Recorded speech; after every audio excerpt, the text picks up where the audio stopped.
Singapore is no doubt an attractive destination for many high net worth individuals from around the world.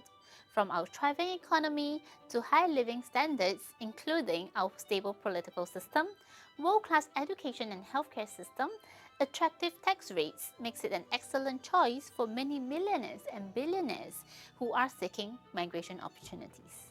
In today's episode, let us do a deep dive into the various factors that has made Singapore into one of the top few countries that high net worth individuals has chose to migrate to in the recent few years.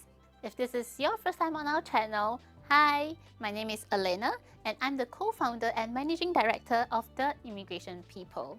We specialize in helping expats and foreigners from all over the world sink their roots in Singapore in the most seamless way possible. This is the go-to channel if you want some of the best insights on Singapore immigration matters. Without further ado, let's begin.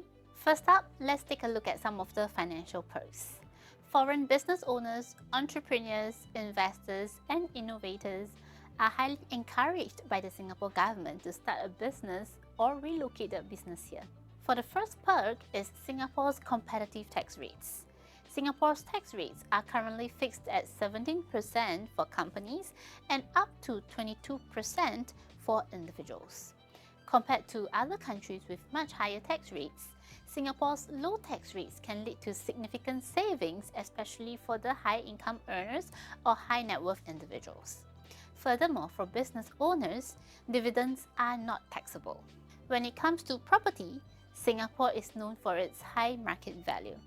However, when it comes to tax rates for properties, it can be pretty high for a foreigner. The additional buyer's stamp duty that a foreigner has to pay for residential properties is as high as 60% of the property value. If you are a Singapore permanent resident, you just need to pay 5% of this additional buyer's stamp duty. Furthermore, if you are a Singapore citizen, you don't have to pay a single tax on your very first property here in the country. Next, Singapore does not impose an inheritance tax, which can be a substantial advantage for high net worth individuals who are looking at passing on their wealth to their future generations. As of July 2023, Singapore has topped the rankings of the world's most powerful passports, toppling Japan from its top spot. Singapore citizens can now enjoy visa-free entry to 192 destinations, which is more than any other countries in the world. This can be a significant advantage for the high net worth individuals who travel so frequently. Singapore's Social Security Savings Scheme, also known as the Central Provident Fund, CPF in short, funds for housing, healthcare, and retirement. All Singapore citizens and PRs are required to contribute to their CPF account. While this may seem like another financial obligation that a citizen or PR has to take, it is also beneficial because it acts as a retirement and healthcare safety net. While there are many perks and benefits that you get to enjoy as a Singapore permanent resident or citizen, there are still certain obligations that you need to fulfill as a Singapore PR or citizen. One question that we often get about is the National Service Obligation. So under the Enlistment Act, all male Singapore citizens and PRs need to serve the National Service. For male PRs, this is only if you are the second generation PR under 21 years old. You are required to enlist at the age of 18 years old or 19 years old depending on your studies. There are exceptions whereby you can get exempted, but this is at the sole discretion of the Ministry of Defence. The next thing to consider is that Singapore does not allow dual citizenship.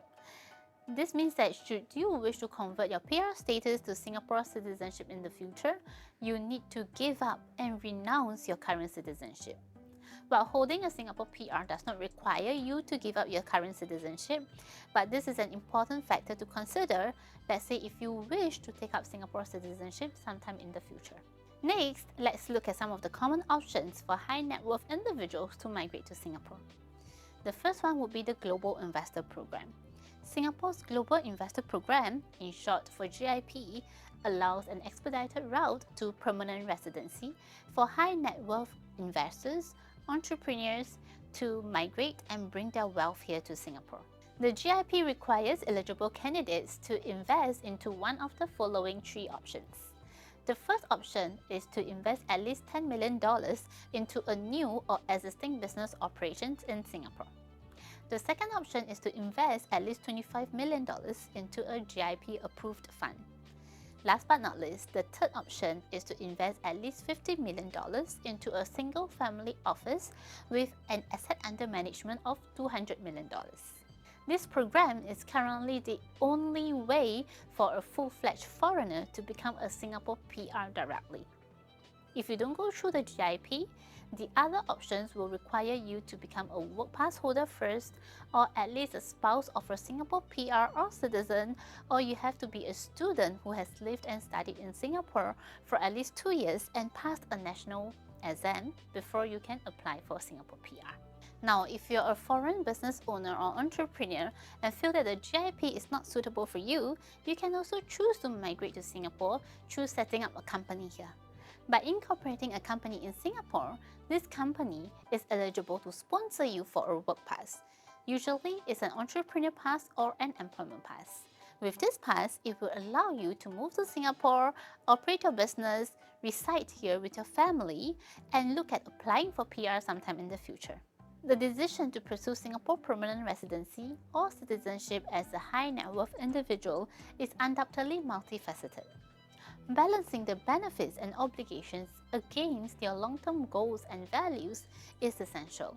As you continue to evaluate your options, remember that seeking professional advice can help you better understand the legal implications, the local policies, and have a better guidance throughout the entire process.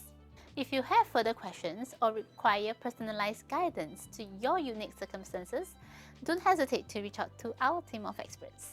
If you have found today's episode to be informative and helpful, don't forget to give it a thumbs up and share it to your friends who may need this information as well.